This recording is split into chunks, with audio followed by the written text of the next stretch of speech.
479 BC, on a wide plain in central Greece. A ring of Greek shields glints in the sun around a wooden fortress.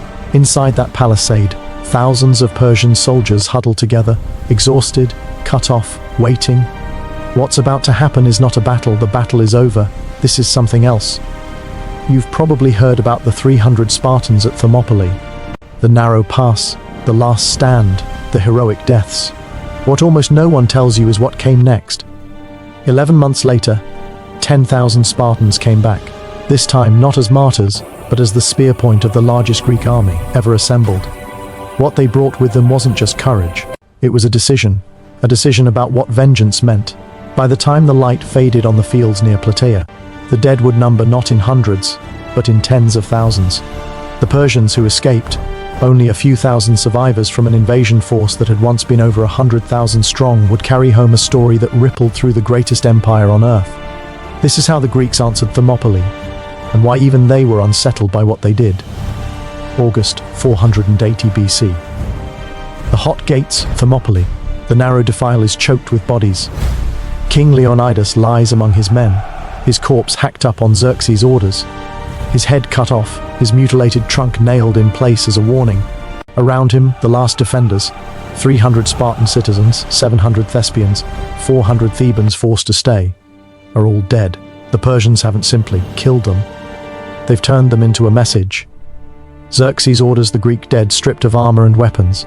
For 3 days, in the suffocating summer heat, his army marches past rotting corpses, past the ravaged body of a Spartan king.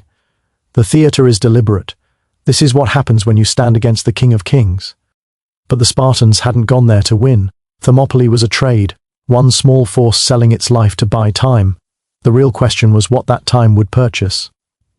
September 480 BC, Mardonius, Xerxes' cousin and most trusted general, drives the Persian host south. City after city falls. Some open their gates, others are erased. Thermopylae is burned to its foundations. Houses, temples, workshops, everything becomes charcoal and dust. The people have already fled, but their home city is methodically annihilated. Plataea suffers the same treatment. Its citizens run for safety. Behind them, Persian soldiers strip the town and put it to the torch. The message is unambiguous. Resistance doesn't just lose, it disappears. Then comes Athens. When the Persians arrive, the city is almost empty. Weeks earlier, the Athenians had evacuated women, children and the elderly to Salamis and the Peloponnese. What remains are abandoned streets and the holy height of the Acropolis. Persian soldiers climb the sacred rock, tear down the defenses the last Athenian holdouts had built, and set fire to everything. The old temple of Athena goes up in flames. Ancient shrines and treasuries, the physical memory of centuries, are reduced to smoking rubble. For days, the smoke from burning Athens stains the sky. When it clears, the greatest polis in Greece is a blackened hill and empty foundations. This is more than military occupation. It's deliberate cultural destruction. Xerxes is teaching the Greeks that their gods, their history, their city walls, none of it can protect them. And then, suddenly the story bends. In the cramped channels off Salamis, the Greek fleet snaps its trap shut. Xerxes' huge navy, so powerful in open water, finds itself jammed into waters too narrow for its numbers. Greek triremes ram and board, bronze rams punch through hulls, rowers drown under burning wreckage. When the sun sets over Salamis, the Persian sea arm is broken. Xerxes, watching from his throne on the shore, sees his grand invasion unravel in real time. Within days, he makes his choice. He will go home. Half the army follows him back toward Asia. The rest, the core land force, he hands to Mardonius with a simple order: finish the job. The winter of 480 to 479 BC, Mardonius pulls the remaining Persian forces back into northern and central Greece, to Thessaly and Macedonia, regions already under imperial control. His army still dwarfs anything a single Greek city could field. There are Persians, Medes, Bactrians, Indians, Saka horsemen, and critically, Greek contingents, Thebans, Thessalians, Macedonians, and others who have chosen to Medize, to throw in their lot with Persia. While the Persian core licks its wounds and plans its next move, a very different debate plays out in Sparta. Leonidas is dead. His son is too young to rule, so his nephew, Pausanias, becomes regent and commander. He is unproven, carrying both the prestige of Thermopylae and the burden of living up to it. In the Spartan assembly, voices clash. Some argue that they have already done their duty. They held the pass, they fought at sea, they have fortified the Isthmus of Corinth to protect the Peloponnese. Let the rest of Greece fend for itself. Others demand that Sparta lead a counterstroke, march north, take the fight to the invader. But beneath these arguments runs another quieter question. If they win, what kind of victory will it be? Because by spring, the strategic picture has changed. Greece is no longer on the absolute brink. The navy has held at Salamis. The Persians are not unstoppable gods.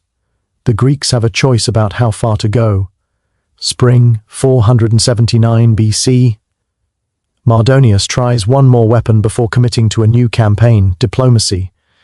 He sends Alexander I of Macedon, a Greek king who has bent the knee to Persia, to the exiled Athenians with a proposal that sounds almost generous. Athens will be rebuilt at Persian expense, every temple, every house restored. The Athenians will receive extra territory. They will run their own affairs, keep their laws and enjoy privileged status in the empire. All they have to do is abandon the Greek coalition and accept Persian overlordship. The Athenian people are listening to this offer not in their own assembly hall but in makeshift quarters, on Salamis and in refugee camps. They have lost everything. Their city is a scorched ruin. Their families are scattered. They are dependent on other Greek cities for food and shelter. Materially, saying yes would solve almost all their immediate problems. They don't even hesitate. The assembly rejects the offer outright. According to later accounts, they go further. They declare that anyone who urges acceptance should be put to death. One man who pleads that they consider the Persian terms is reportedly stoned by the mob. His wife and children are attacked and killed by Athenian women. Whether every detail of that story is literal or embellished, the message to Mardonius is clear. There will be no deal. Mardonius responds by picking a target he knows will hurt. He marches back to the corpse of Athens. The city is still mostly deserted. What the first burning left standing, odd buildings here and there, half-collapsed structures. The second wave of destruction finishes. Walls and houses that survived before are torn down. Wells are filled with rubble. Farmland in the region is ravaged. This time, it's not conquest, it's pure retribution. When Mardonius's army pulls back again, there is nothing left to burn. Then he chooses his battlefield. He moves to Boeotia, to the open ground near the small city of Plataea. The Asopus River cuts across the plain. Behind him stands Thebes, Persia's Greek ally, offering supplies and a secure rear. The flat land favors his cavalry and archers. He orders a fortified camp to be built, timber walls, ditches, stockpiles of grain and fodder. He establishes himself like a spider in the center of a web and waits. The challenge hangs in the air. If you want this to end, come and take the risk. In Athens camps and in Spartan barracks, messengers ride. The Athenians send a blunt ultimatum to Sparta and the Peloponnese: march north now, or Athens may be forced to accept whatever terms Persia offers next. The Spartans hesitate. Their instinct is to defend the Peloponnese, not throw everything into a risky battle far from home. The fortifications across the Isthmus are strong. Behind those walls, they are safe. But then Pausanias moves. He calls up not only the full citizen levy of Sparta, 5,000 hoplites, nearly every adult male citizen fit to fight, but also 5,000 perioikoi, free non-citizen residents of Laconia, and tens of thousands of helots, the semi-enslaved population that works Spartan land. Sources differ wildly on exact numbers, but it's clear something unprecedented is happening. Sparta is arming its underclass in massive numbers as light infantry. As the Spartan column marches north, allies fall in with them. Corinth sends contingents. Megara, Sicyon, Epidaurus, Troezen and other polis add their hoplites and skirmishers. When the Athenians cross from Salamis and join with 8,000 hoplites of their own, the force becomes enormous by Greek standards.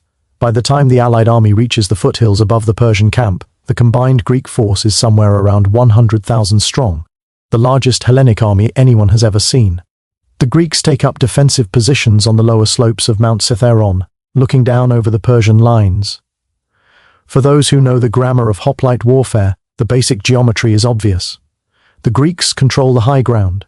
Their phalanx, tight ranks of heavy infantry, interlocked shields and long spears, works best on solid, slightly sloping ground. Charging downhill, a phalanx becomes a battering ram. The Persians control the plain. Their strengths are mobile cavalry and massed missile fire. On flat ground, their horsemen can swing around flanks, and their archers have clear lines of sight, but pushing uphill into a disciplined hoplite formation is a good way to die. Both sides have every reason to stay where they are, so they wait. Days pass. The Persians send out cavalry to harass the Greek line. Greek light troops and EU hoplite units skirmish in the foothills. It's dangerous, but not decisive. Then something happens that changes the mood. A large Persian cavalry force under Mardonius, one of Mardonius's top commanders, rides too close to the Greek positions near Megarian lines. A small detachment of Greek infantry, mostly Athenians, rushes to meet them. The fighting is fierce and confused. Cavalry wheel and charge, hoplites brace their spears, arrows arc overhead. In the melee, an arrow or spear strikes Mardonius's horse. It rears, crashes to the ground and pins him. Mardonius, conspicuous in gilded armor and a purple cloak, scrambles to his feet and tries to keep fighting on foot. Greek hoplites close in. His armor is so well made that initial spear thrusts glance off. Eventually, the Greeks manage to pry open the joints, stabbing into the exposed gaps again and again until he goes down and doesn't rise. Persian cavalry try desperately to retrieve his body and fail. The Greeks haul it back behind their line. They strip off his splendid armor and parade the corpse along the ridge. Greek soldiers file past to see the dead Persian cavalry chief. If a man like this can fall, so can the rest. The effect on morale is electric. On the Persian side, the reaction is the opposite. Mardonius was beloved. When his body is returned, the cavalry shave their heads, shear their horses' manes, and fill the air with mourning cries. Mardonius has lost his best cavalry commander and close companion. The psychological balance tilts. But the geography hasn't changed. The stalemate continues. Then Mardonius attacks the problem from a different angle. The Greek army's water comes from a spring, Gargaphia, on the lower slope of Citharon. Persian scouts locate it. Under cover of night, a cavalry detachment rides up, kills the guards, throws corpses into the source, and blocks the flow with rue. By morning, the main Greek water supply is gone. Pausanias and the other Greek commanders convene. Their choices are ugly. They can stay where they are and start dying of thirst. They can attack downhill across open ground into Persian archers and cavalry, or they can pull back toward Plataea to a new position with access to other springs, risking disorganization and pursuit in the process. They choose the third option, a planned night withdrawal to a more favorable position nearer the town. The plan on paper is delicate but workable. The center of the line, composed of assorted Peloponnesian contingents, will move first to new ground near Plataea where there is water. The Athenian-led left will shift to a nearby hill. The Spartan Tygian right will stay in place until the others are clear, then withdraw last to cover them. On a clear map, it looks tidy. In the dark, with a huge coalition army that has never maneuvered together at night, it quickly frays. Some units in the center retreat too far. Others stop short. Some lose contact with their commanders altogether. A portion of the Megarians, for example, blunder into the town and end up isolated. Daybreak finds the Greeks less an unbroken line and more a cluster of separate camps and knots of soldiers spread across several kilometers. From the Persian camp, Mardonius watches the dawn reveal a picture that seems unmistakable. The enemy is not in a steady defensive line. They're scattered. Many appear to be moving backward. He cannot see the cohesion still present in the Spartan right, or the Athenians holding firm on their hill. What he believes he sees is a general retreat. For a general who has been trying to draw the Greeks into a fight for days, this looks like their nerve finally breaking. He orders the advance. The Persian host pours out of the fortified camp. At the front, elite infantry. Persians and Medes armed with spears, short swords, and large wicker shields. Mixed in are contingents from across the empire, Bactrians, Indians, Saka archers. Cavalry move along the flanks, still dangerous despite Mardonius's death. The allied Greek forces, led by Thebes, follow in support. Mardonius himself rides forward, visible in ornate armor, on a distinctive horse. His presence near the front is meant to steady and inspire. His target is clear, the Spartan right, which is now slightly exposed and appears to be in motion. Pausanias sees the cloud of dust and the approaching lines. He has maybe 10,000 Spartans and Tygians with him. They have been trying to move back in good order, but now halt and form up. Shields lock, spears come down, the bronze wall faces forward. At this moment, religious custom intervenes. Greek armies normally seek favorable omens, read from the entrails of sacrificed animals, before committing to battle. Pausanias orders the sacrifices. The seers examine the signs and shake their heads. Not yet. The Persians come closer. Still no green light. Persian archers enter effective range and begin to shoot. Thousands of arrows whistle through the air and fall among the Spartan ranks. Shields and helmets ring. Men crumple. The formation holds, but casualties mount. Pausanias orders more sacrifices. Still unfavorable. The tension must have been excruciating, men dying while their commander waits for the gods' permission to act. At some point, whether the omens finally change or Pausanias simply overrules the priests, the order goes out, advance. The Spartan phalanx moves. They don't sprint like in a movie. They step forward in tight formation, shields overlapping, spears leveled. Behind the front rank stand rank after rank, each man pushing into the back of the shield before him. The Persians have planted their wicker shields in a rough wall and set their spears. Arrows keep flying. When the bronze wave hits, the Persian line buckles. Greek spears are longer and heavier than Persian ones. Their thrusts punch through wicker and into lighter armor. The sheer mass of bronze and flesh driving forward collapses sections of the front. But the Persians are not cowards. They don't break immediately. They grab spear shafts, try to wrench them aside. They rush in to fight at close quarters, where their shorter swords might have an advantage. Some clutch at spear points with bare hands, sacrificing fingers to create openings for comrades behind them. For long minutes, the battle hangs in brutal seesaw. The Spartans are more heavily armored, but they are outnumbered, and the Persians fight with the desperation of men who know there is nowhere to run. Around Mardonius, the fighting is fiercest. He is surrounded by a picked bodyguard of 1,000 elite troops. The Greeks smash into them again and again. Herodotus gives several versions of what happens next.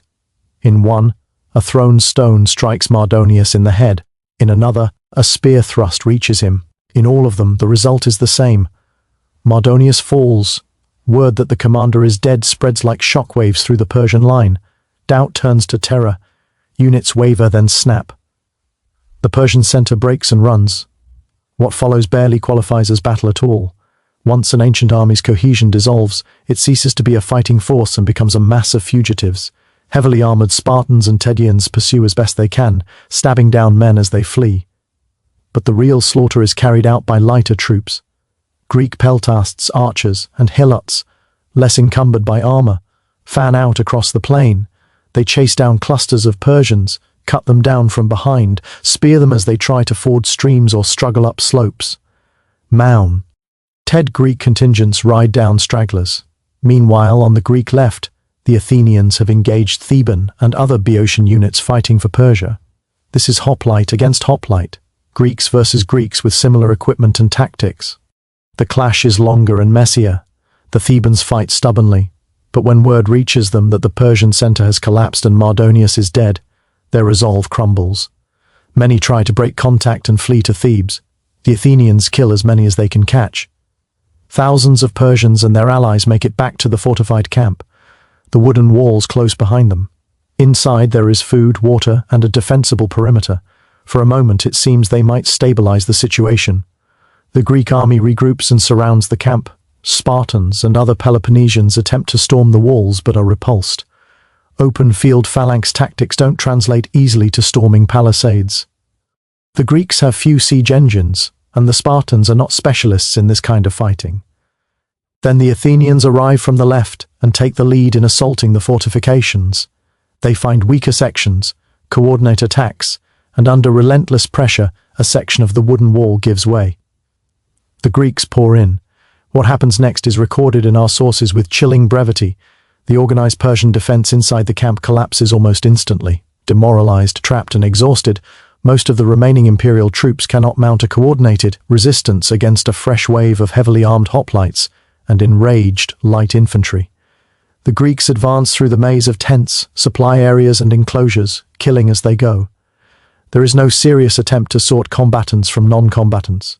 Soldiers, servants, wagon drivers, camp followers, All are swept up in the violence. Ancient warfare often involved taking prisoners for ransom or slavery. Here, there is almost none of that. Later sources agree the Greeks took virtually no prisoners inside the camp. Herodotus, writing a generation later, gives a startling statistic of the Persian army in Greece, roughly 300,000 when it crossed into Europe. Only around 3,000 men escaped Plataea. He may be exaggerating the total size, as ancient authors often did. Modern estimates for Mardonius's force on the day of battle are lower, perhaps 60,000 to 80,000, rather than 100,000 plus. But even conservative reconstructions agree. On one point, the ratio of dead to survivors on the Persian side was extraordinarily high, while Greek losses were surprisingly low. Herodotus claims 159 Greek hoplites killed. Even if that number is too low, we are still looking at a one-sided killing on a scale that stands out even in the brutal arithmetic of ancient war. This was not simply winning a battle, it was destroying an army. When the last pockets of resistance inside the camp are crushed, the Greeks take stock of what they've captured. The wealth is staggering. Gold and silver bullion pay chests for the army. Luxurious tents, carpets, embroidered garments, exotic weapons and armor, furniture, vessels and plundered treasure from Athens, Plataea, Thespiae and other sacked cities. This is the portable face of the Persian Empire, a mobile court and war treasury. Pausanias orders it catalogued and divided. A tithe, 10%, is set aside for the gods to fund lavish dedications at Delphi, Olympia and other sanctuaries. The remainder is apportioned among the allied cities according to their contribution. Sparta, as commander and principal contributor of heavy infantry, receives the lion's share. The Helots and other low-status fighters who bled for the victory receive little or nothing. One detail Herodotus preserves is especially telling. Pausanias has Mardonius's tent preserved intact. He orders the Persian cooks and servants to prepare a meal as they would have for their general, setting the table with the fine dishes, rare foods, and ornate decorations of a Persian commander. Next to it, he has a standard Spartan meal laid out, coarse bread, black broth, simple fare. He assembles the Greek officers to look at both tables. The demonstration is clear. Look at what the Persians lived like. Look at what we live like. And yet we are the ones who have won. It is a celebration of Spartan austerity triumphing over Eastern luxury. But there's another layer Pausanias does not spell out. Look at what we were willing to do to take all of this. On almost the same day as Plataea, if we believe the tradition, the Greek fleet scores another major victory at Mycale on the coast of Asia Minor, shattering what remains of Persian naval power in the Aegean, and liberating several Greek cities under Persian rule. Whether the simultaneity is literal or later myth-making, the strategic result is clear enough. The Persian invasion of mainland Greece is over, but the imprint of Plataea goes deeper than strategy. Athens begins to rise from the ashes. It rebuilds its walls against Spartan objections and pours its energy into naval power. The trauma of having their city burned twice has convinced the Athenians that passive defense is not enough. They forge the Delian League, an alliance ostensibly created to continue the war against Persia. Within a generation, that league has become the Athenian Empire. Member cities that try to leave are blockaded, besieged, forced back into the alliance. Some, like Naxos and Thasos, are punished harshly. The imperial logic the Athenians apply to their fellow Greeks looks uncomfortably similar to the imperial logic they had just resisted. Sparta, wary of Athenian expansion, holds to its land. Based coalition in the Peloponnese.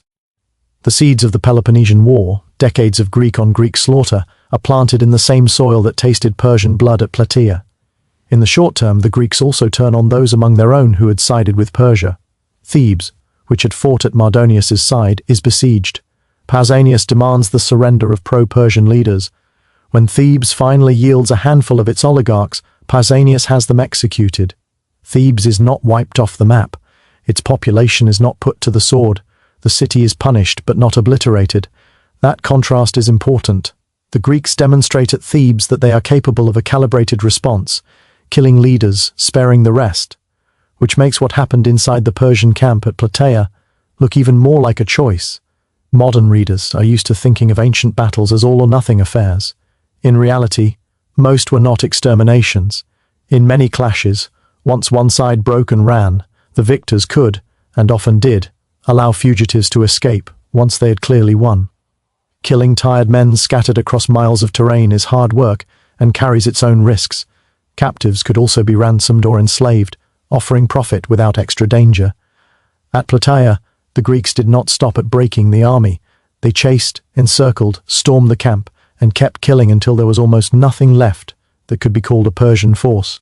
Herodotus and other ancient authors report this without moral commentary.